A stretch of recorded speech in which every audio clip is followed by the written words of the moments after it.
Gut healing for hormonal balance. Welcome back to my PCOS series. I am doctor Nidhi Rathore और आज इस video में मैं आपको बताऊंगी कि गट का हार्मोनल बैलेंस में क्या रोल होता है और कैसे गट हेल्थ ज़रूरी है ताकि हमारे हार्मोन्स बैलेंस हो सके। और इसके साथ हम देखेंगे कि PCOS, एसिडिटी और कॉन्स्टिपेशन का कनेक्शन क्या होता है। तो इस वीडियो को लास्ट तक ज़रूर देखें। जब PCOS की वुमेन्स क्लिनिक पर आती हैं तो वो हमेशा यही बताती हैं कि मैम हमारे पीरियड्स इरेगुलर हो रहे हैं, हमें एक्ने हो रहे हैं, हमारा वेट गेन हो रहा है, वेट कम करने की कोशिश कर रहे हैं पर वेट कम नहीं हो रहा है, कभी भी मूड स्विंग हो जाता है। पर कुछ सिम्टम्स ऐसे होते हैं जो कोई पूछता भी नहीं है और ना वो खुद बताते हैं, जैसे कि आपको एसिडिटी या ब्लोटिंग तो नहीं होती, आपको कॉन्स्टिपेशन तो नहीं रहता, क्या आपको कोई भी डाइजेशन इशू है। क्योंकि सबको यही लगता है कि जो PCOS है वो एक हार्मोनल प्रॉब्लम है, वो ओवरी से रिलेटेड है। लेकिन आपको ये जानकर शॉक लगेगा कि PCOS का असली रूट गट हेल्थ डिस्टर्बेंस भी हो सकता है। चलिए तो इसको डीप में समझते हैं। तो PCOS जो है वो एक हार्मोनल प्रॉब्लम नहीं है, सिर्फ ओवरी तक सीमित नहीं रहती, ये एक मेटाबॉलिक डिसऑर्डर भी है। और क्योंकि ये एक मेटाबॉलिक डिसऑर्डर है तो ये हमारी पूरी बॉडी से रिलेटेड है। गट, लीवर, इंसुलिन, हार्मोन ये सब आपस में कनेक्टेड होते हैं और अगर आपका डाइजेशन वीक है तो आपका हार्मोन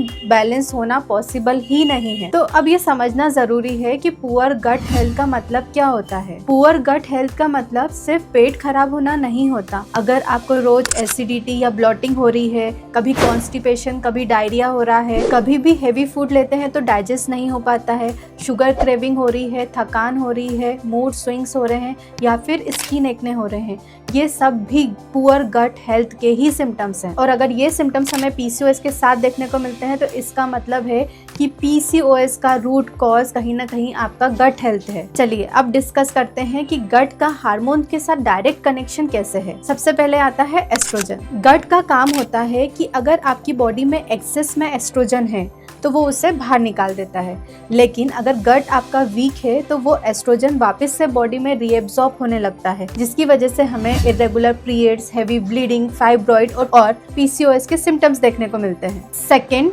इंसुलिन रेजिस्टेंस। अगर आपकी ईटिंग हैबिट्स और डाइजेशन अच्छा नहीं है तो उससे गट इन्फ्लेम हो जाता है, जो इंसुलिन की एक्टिविटी को भी डिस्टर्ब करता है, जिसके कारण हमें वेट गेन देखने को मिलता है, शुगर क्रेविंग्स मिलती है, बेली फैट बढ़ जाता है और साथ ही साथ हमारे जो PCOS के सिम्टम्स है वो और वर्स हो जाते हैं। थर्ड है इसमें क्रॉनिक इन्फ्लामेशन। मैंने पहले वीडियोस में बताया है कि PCOS इन्फ्लामेशन की वजह से भी होता है, जिसको हम इन्फ्लामेटरी PCOS कहते हैं, और गट इन्फ्लामेशन इसे फ्यूल देने का काम करता है और इसीलिए बिना गट हीलिंग के PCOS का परमानेंट सॉल्यूशन पॉसिबल नहीं है। और इसीलिए क्या होता है कि जब हम PCOS में हार्मोनल ट्रीटमेंट लेते हैं तो ज़्यादातर केसेस में वो फेल हो जाता है और बहुत सारी फीमेल्स आके यही कंप्लेन करती है कि मैम हमने हार्मोनल मेडिसिन जब तक लेते हैं तब तक हमारे पीरियड्स रेगुलर रहते हैं, फिर हमें वापस से पीरियड्स इरेगुलर हो जाते हैं। और ये इसीलिए होता है क्योंकि जो पिल्स हैं वो सिर्फ आपकी मेंस्ट्रुअल साइकिल को रेगुलेट करती हैं,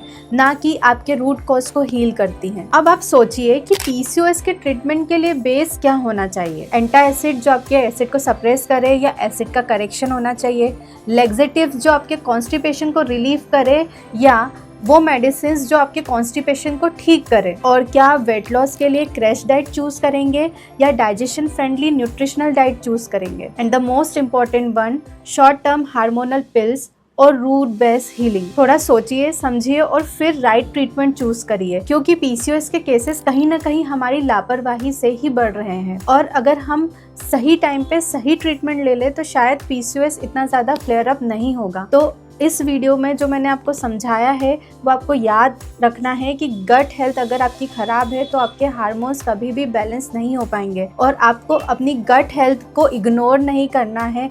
एसिडिटी, ब्लोटिंग, कॉन्स्टिपेशन के लिए कोई भी आदत वाली मेडिसिन्स नहीं लेना है, उनको प्रॉपरली हील करना है। कोई भी ऐसी मेडिसिन्स ना ले जो आपके गट के साथ साथ आपके हार्मोन्स को भी इम्बैलेंस कर ले। और इसीलिए क्योंकि बात हेल्थ की है तो थोड़ा सोच समझ के ट्रीटमेंट लीजिए। मिलते हैं नेक्स्ट वीडियो में। Till then stay healthy and take care.